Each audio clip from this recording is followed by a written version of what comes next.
Christian Sternhardinger at Hinebra Management mga bro nagkaayos na at Sunny Steele nagwala sa team practice.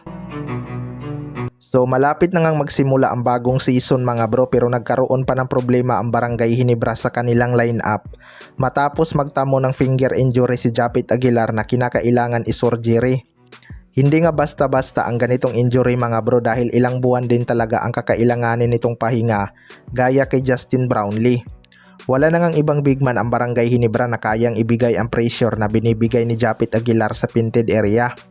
Ang tanging pag-asa na lang talaga nila para maging contender ngayong season ay makuha ulit itong si Christian Sternhardinger. Ayon nga sa source mga bro ay nagkasundo na daw itong kampo ni Seastand at Hinebra Management. Well, magandang balita talaga yan mga bro, dahil posible ngang pag-usapan nila na pabalikin si Seastand.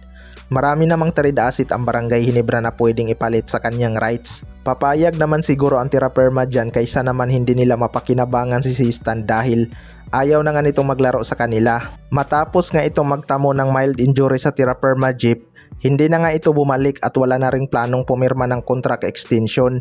Kailangan na talagang gumalaw nitong Barangay Hinebra bago pa sila maunahan ng TNT tropang 5G. Kapag nakuha kasi ito ng TNT mga bro, siguradong magiging super team na ang TNT. Sa kabilang banda naman mga bro, Sunny Steele nagwala sa team practice. Ito ngang si Sunny Steele ang isa sa mga hindi inaasahang rookie na makukuha sa first round pick mga bro. Underrated kasi itong si Sunny Steele dahil hindi naman to nakakakuha ng mahabang minuto sa MPBL. Maswerte din siya dahil hindi lang siya basta pinik ng Barangay Hinebra kundi binigyan pa ng kontrata mga bro. Sa dalawang tune-up game nga ng Barangay Hinebra ay nagpakita na ng potential itong si Sunny Steele. Makikita mo talaga sa kanya mga bro na kompleto siya pagdating sa opensa. May shooting beyond the arc tapos athletic din. Masipag din to pagdating sa depensa, kaya masasabi kong two-way player talaga tong si Sunny Steele.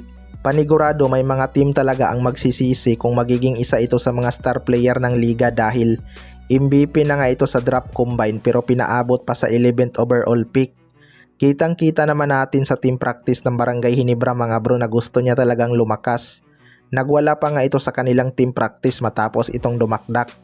Naniniwala naman si Coach Timko na magiging fan favorite ito sa Barangay Hinebra.